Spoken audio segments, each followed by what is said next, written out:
I welcome you all to my channel SSC smart classes. इससे पहले मैं 35 lecture upload कर चुका हूँ। बहुत ही बेस्ट लेक्चर हैं। अगर आपने वो लेक्चर्स नहीं देखे तो ज़रूर जाके देखिए।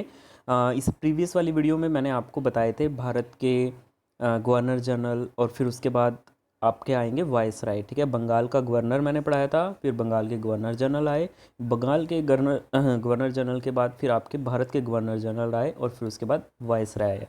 वायसराय के बाद फिर से गवर्नर जनरल आएंगे। तो देखिए 1857 और 1955 के पीरियड के दौरान हम ये सारी चीज़ें पढ़ेंगे। और अगर आपको पीडीएफ चाहिए तो डिस्क्रिप्शन में लिंक है, वहाँ से आप जाके इसको ले सकते हैं। बहुत ही बेस्ट पीडीएफ है। सारी चीज़ें मैंने इसमें आपकी स्टोरी वाइज लिखी हुई है, फैक्ट वाइज हिस्ट्री नहीं लिखी हुई। पूरी हड़प्पा सिविलाइजेशन से लेकर के जो आपका 1947 का जो जब भारत आज़ाद हुआ था, पूरी हिस्ट्री आपको इस पीडीएफ में बहुत ही बेस्ट तरीके से मिलेगी। जितनी भी एनसीईआरटी की बेस्ट चीज़ें हैं, अबाउट 90 to 95% जो आपका सिलेबस है वो ये कवर कर देगी। इसमें हर कंसेप्ट आपको हिस्ट्री का मिलेगा, हर तरह के क्वेश्चंस आपको मिलेंगे। ठीक है, बहुत ही बेस्ट पीडीएफ है। और हिस्ट्री में कोई इंग्लिश या हिंदी नहीं होता। मोस्ट ऑफ द पीपल ये बोलते हैं कि हमें इंग्लिश में चाहिए। भाई हिंदी आप क्यों नहीं समझ पाओगे? ठीक है, हिंदी आप बल्कि इंग्लिश से ज़्यादा बेटर तरीके से समझ पाओगे। ठीक है, तो अब शुरू करते हैं वीडियो को। तो इस तरह से पूरी सीरीज़ बनाई हुई है। ठीक है, जिसमें आपका लॉर्ड कैनिंग है, लॉर्ड एल्गन है, सर जॉन लॉरेंस है, लॉर्ड मेयू है, लॉर्ड नॉर्थ बुक है, Lord Lytton, Lord Ripon, Lord Dufferin, Lord Lansdowne, और उसके बाद है लॉर्ड एल्गिन द्वितीय, Lord Curzon, Lord Minto, Lord Hardinge, Lord Chelmsford important है, लॉर्ड रीडिंग इंपॉर्टेंट है, लॉर्ड इरविन इंपॉर्टेंट है, लॉर्ड मतलब ये जितने भी ब्लैक में हैं ये बहुत इंपॉर्टेंट हैं आपके। Lord Willingdon, Lord Linlithgow, Lord Wavell and Lord Mountbatten, और फिर लास्ट में आपका चक्रवर्ती राजगोपालाचारी। तो इनको डिटेल में पढ़ते हैं। सबसे पहले है आपका लॉर्ड कैनिंग। तो जो लॉर्ड कैनिंग है, इसका जो समय काल है वो 1857 के विद्रोह जो था इसी के समय काल में हुआ था। कैनिंग को भारत का पहला वायसराय जो है वो नियुक्त किया गया था। इसका जो टाइम पीरियड है 1856 से लेकर के 1862 है। प्रमुख घटना क्या हुई थी वो देख लीजिए। विधवा पुनर्विवाह अधिनियम जो है लागू किया गया था।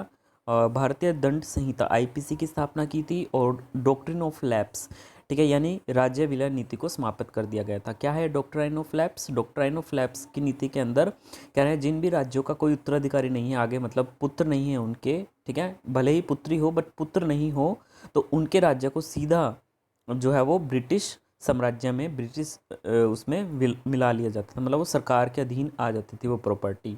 उसके बाद देखिए इंडियन हाई कोर्ट एक्ट पारित हुआ, जिसके तहत कलकत्ता, बम्बई और मद्रास इसमें उच्च न्यायालय की स्थापना की गई। उसके बाद देखिए लॉर्ड मेयू 1869 से 1872 का जो टाइम पीरियड है वो लॉर्ड मेयू का है। तो क्या क्या हुआ था ये भी देख लेते हैं। अजमेर में मेयो कॉलेज की स्थापना की थी, ये बहुत ही इंपॉर्टेंट है।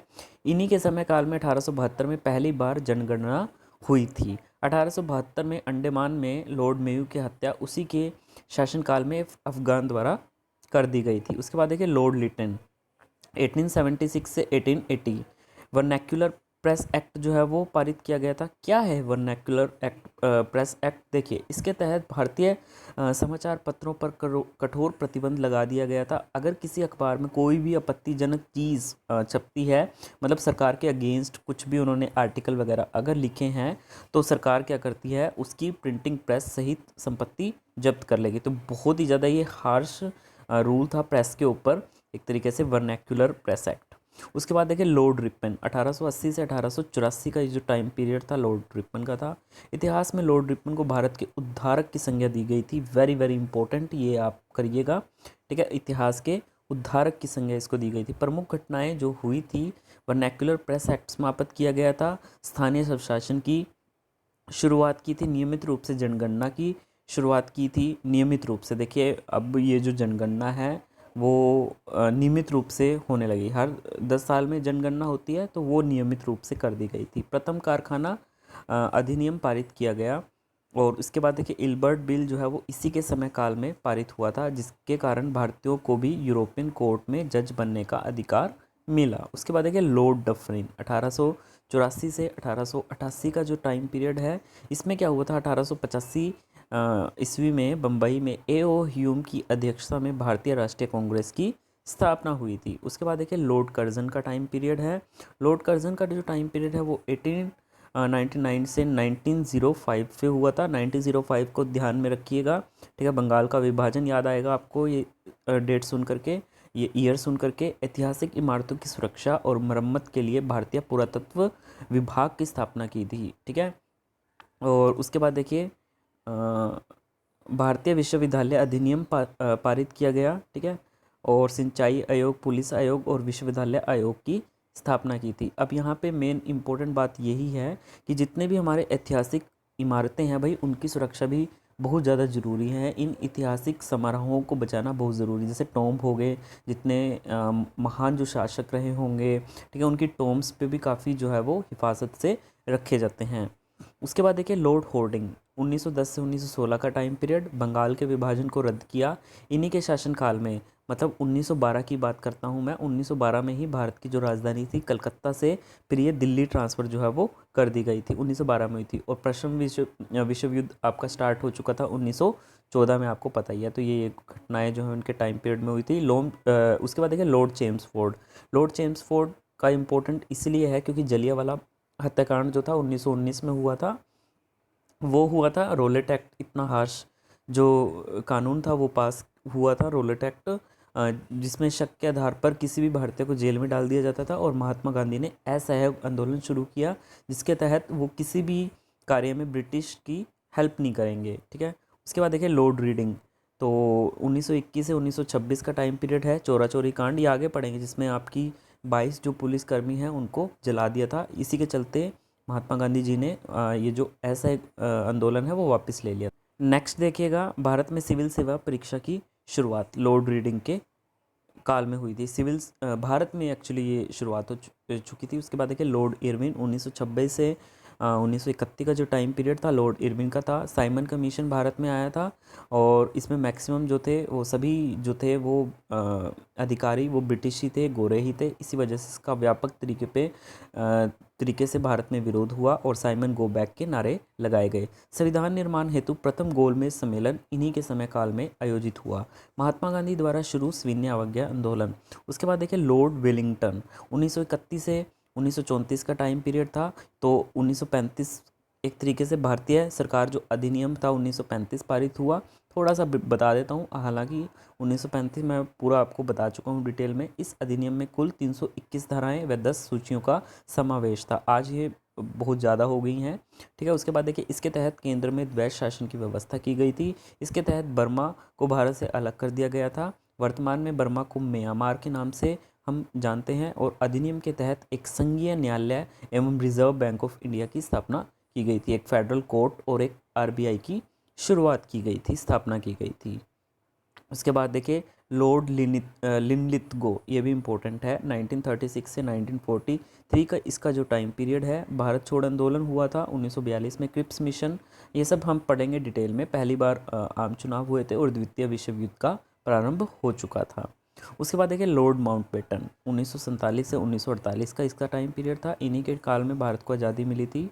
15 अगस्त 1947 को स्वतंत्रता के बाद से वायसराय की पदवी को समाप्त करके फिर जो है वो फिर से गवर्नर जनरल की पदवी को अपनाया गया था। स्वतंत्रता के बाद भारत का जो पहला गवर्नर जनरल था वो लॉर्ड माउंटबेटन को बनाया गया, ठीक है। ये बहुत इंपॉर्टेंट है। तो आगे देखिएगा चक्रवर्ती राजगोपालाचारी, ये भी बहुत इंपॉर्टेंट है। इनका जो टाइम पीरियड था वो 1948 से 1950 का था। ये चक्रवर्ती राजगोपालाचारी हैं। ये स्वतंत्र भारत के, मतलब ऐसा भारत जो अब अंग्रेज़ों की जो गुलामी दास्ता से मुक्त हो चुका था, तो उससे ये उस स्वतंत्र भारत के पहले भारतीय और आखिरी गवर्नर जनरल जो है वो हुए, ठीक है। आखिरी गवर्नर जनरल, यानी इसके बाद गवर्नर जनरल बने ही नहीं और पहले भारतीय थे ये जो गवर्नर जनरल हुए। उसके बाद देखिए लॉर्ड रीडिंग, जो मेन इम्पोर्टेंट है। लॉर्ड रीडिंग, भारत में सिविल सेवा परीक्षा की शुरुआत लॉर्ड रीडिंग के टाइम पीरियड हुई थी। लॉर्ड लॉरेंस, प्रथम समुद्री टेलीग्राफ जो सेवा है वो शुरू हुई थी, ठीक है, प्रथम समुद्री टेलीग्राफ। और उसके बाद देखिए लॉर्ड लैंसडाउन, इसमें क्या हुआ था, भारत और अफ़गानिस्तान के बीच क्या हुई थी, एक डूरंड रेखा निर्धारित की गई थी। उसके बाद देखिए लॉर्ड एल्गिन द्वितीय, इसमें क्या हुआ था, मतलब ये कुछ हैं, इनके बारे में सिर्फ इतना ही पढ़ना है। लॉर्ड एल्गिन द्वितीय जो था, भारत को तलवार के बल पर विजित किया गया है और तलवार के बल पर ही इसकी रक्षा की जाएगी, ठीक है। तो इसने कहा था। उसके बाद ये क्विक रिवीजन आप लोग देख सकते हैं। 1857 का जो विद्रोह है तब से लेकर के भारत को आज़ादी मिली। तो 1857 के विद्रोह में लॉर्ड कैनिंग था। और उसके बाद देखिए पहली बार जनगणना हुई थी लॉर्ड मेयो के टाइम पे, vernacular press act Lord Lytton के टाइम पे।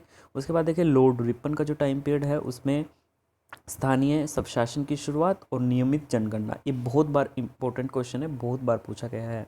उसके बाद देखिए डफरिन के टाइम पे भारतीय राष्ट्रीय कांग्रेस की स्थापना। ये बहुत इंपॉर्टेंट पॉइंट्स हैं, डायरेक्ट इनमें से क्वेश्चन एग्जाम में बनते हैं। उसके बाद देखिए कर्जन, बंगाल का विभाजन और भारतीय विश्वविद्यालय अधिनियम जो है वो इंडियन यूनिवर्सिटी एक्ट जो है वो पारित हुआ था।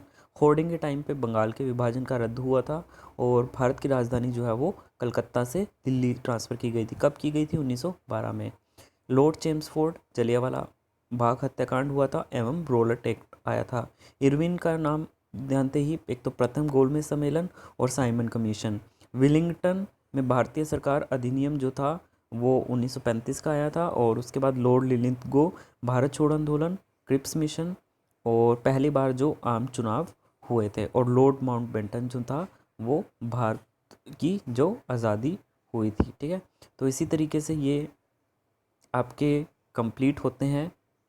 अब इसके बाद हम नेक्स्ट वीडियो में पढ़ेंगे ये जो मेन रीज़न है 1857 के रिवोल्ट। ठीक है, अब पूरा गांधीवादी युग शुरू होगा और 1857 की रिवोल्ट शुरू होगी। होप ये वीडियो आपको अच्छी लगी होगी, तो प्लीज़ इस वीडियो को ज़्यादा से ज़्यादा लाइक करिए, शेयर करिए, सब्सक्राइब करिए। अब से कुछ ही दिनों में आपकी इंडियन हिस्ट्री पूरी तरह से कंप्लीट हो जाएगी। सारे लेक्चर अपलोड कर दिए गए हैं, कुछ भी ऐसा नहीं है जो आपको समझ में नहीं आएगा। एक स्टोरी का दूसरी स्टोरी के बीच में जो बेस तैयार है वो भी इस वीडियो में किया गया है। पीडीएफ चाहिए तो पीडीएफ के लिए आपको लिंक डिस्क्रिप्शन में दिया गया है, वहाँ से जाके आप ले सकते हैं। तब तक के लिए ख्याल रखिएगा, पढ़ते रहिएगा। All the very very best and God bless you.